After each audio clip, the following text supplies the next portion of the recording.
Laurent Grandin, le président de l'ACOFAL, qui regroupe les filières du frais, de la viande, des fruits et légumes bien entendu, de la marée et des pommes de terre.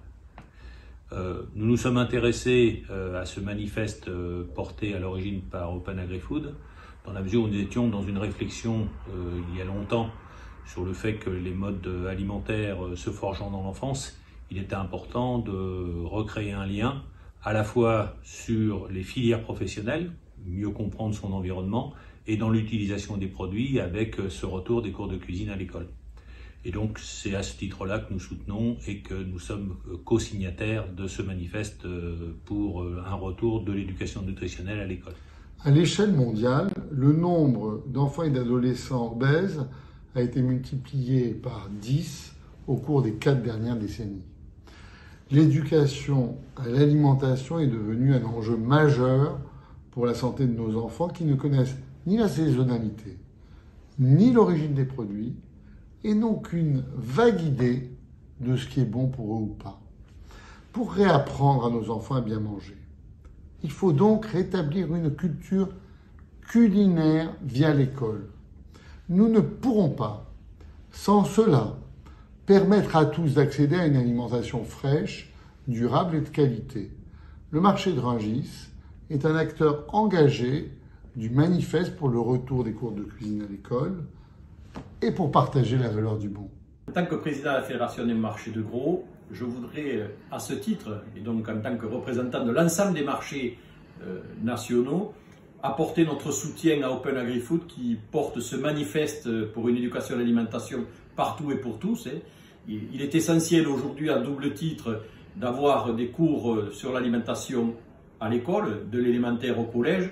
Pourquoi? Parce que ça va permettre de recréer ce lien entre le rural et le monde urbain déconnecté depuis quelque temps de la ruralité, et donc ça va permettre de mieux comprendre d'où viennent les produits, quels sont les produits de saison, et d'autre part aussi, c'est d'avoir un impact sur la santé future de nos enfants, puisqu'ils apprendront à mieux manger au travers de ces cours de cuisine à l'école.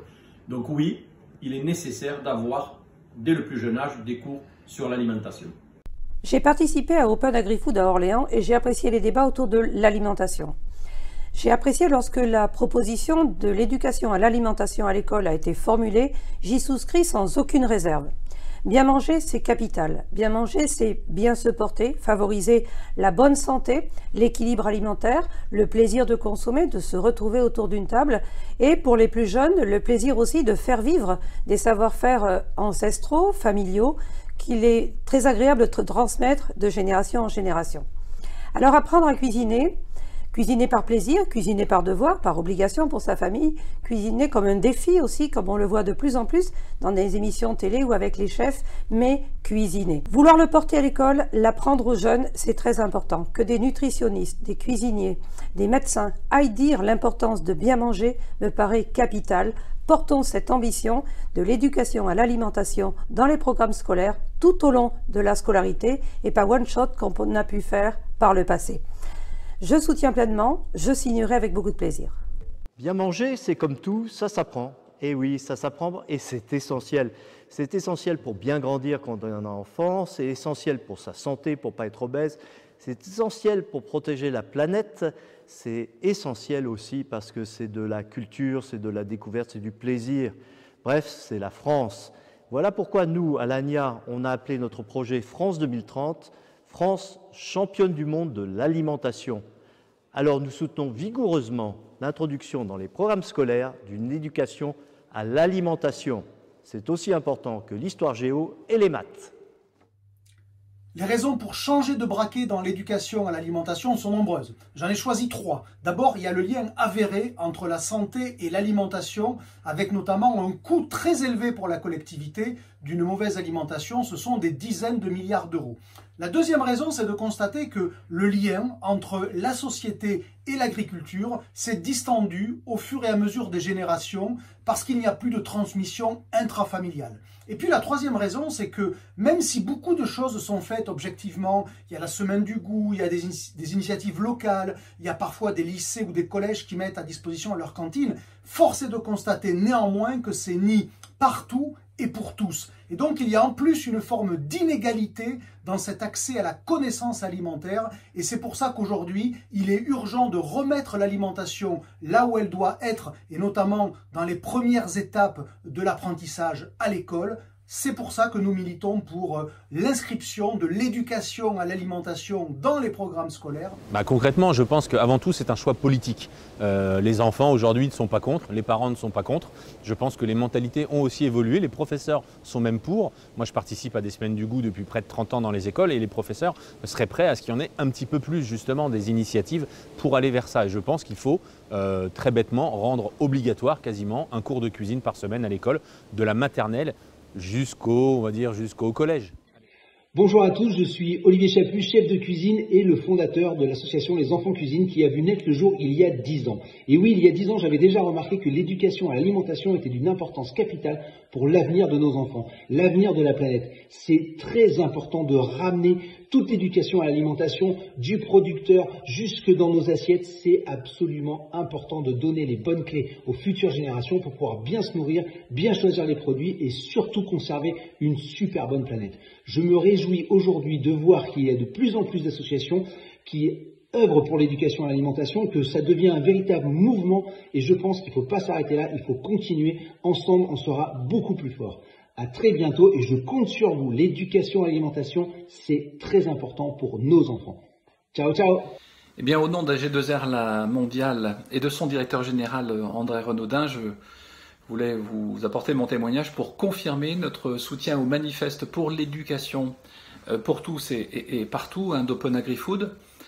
Le groupe AG2R La Mondiale est partenaire et aux côtés d'Open Agri-Food depuis son origine et nous souhaitons soutenir ce manifeste pour 2 raisons principalement. La toute première raison qui nous préoccupe, c'est le lien entre santé publique et l'alimentation.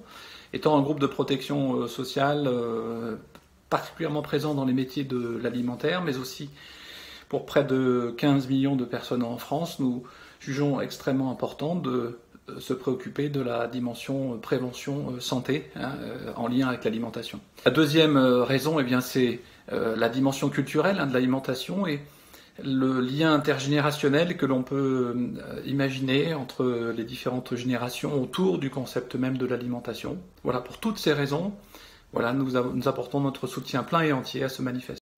Bonjour, je suis Karine Kroos, je suis directrice de l'engagement du groupe Carrefour. Et je vais vous dire aussi aujourd'hui pourquoi Carrefour signe ce manifeste. Je pense que vous avez tous eu des questions de vos enfants sur par exemple comment ça pousse une carotte, quelle est la différence entre le fait qu'elle soit bio ou pas, comment on cuisine des poireaux par exemple, ce qui n'est pas toujours une question très évidente. On a toute une série de produits évidemment au Carrefour. Quel est le goût de la coriandre? Est-ce que vous savez ce que c'est de la coriandre? À quoi elle sert? Ou alors des sujets, des questions d'enfants, par exemple les gâteaux. Est-ce que je peux en manger tous les jours? Est-ce que je peux en manger plusieurs fois par jour? Aussi des questions sur les céréales parfois. Comment je choisis les céréales? Donc ça c'est 2 céréales de la marque Carrefour. Comment je choisis? C'est quoi la différence entre les deux? Ou je reviens sur les légumes, les lentilles. Est-ce que c'est un légume ou pas? Donc voilà, c'est toute une série de questions que les enfants se posent, et puis les plus grands aussi parfois. Et nous, chez Carrefour, vous savez que notre raison d'être, c'est la transition alimentaire pour tous. On est convaincus que c'est important d'avoir les réponses à ces questions. C'est important de savoir ce qu'on mange, de savoir comment on choisit, ce qu'on choisit et pourquoi. Donc c'est pour ça que Carrefour a décidé de s'impliquer, de signer ce manifeste pour l'éducation alimentaire. Donc voilà, on l'a signé et on vous incite à faire comme nous et à le signer pour que tout le monde ait la capacité à pouvoir choisir en connaissance de cause ce qu'on mange. J'espère que l'éducation nationale va enfin s'emparer du sujet. C'est vrai que moi je suis un frustré depuis des années de voir que des sujets aussi importants ne sont pas pris à bras le corps. Paradoxalement, il y a effectivement au niveau de l'administration des réticences qui sont fortes à s'emparer de ce sujet de l'alimentation. Mettre 1 heure de formation par semaine serait effectivement l'idéal.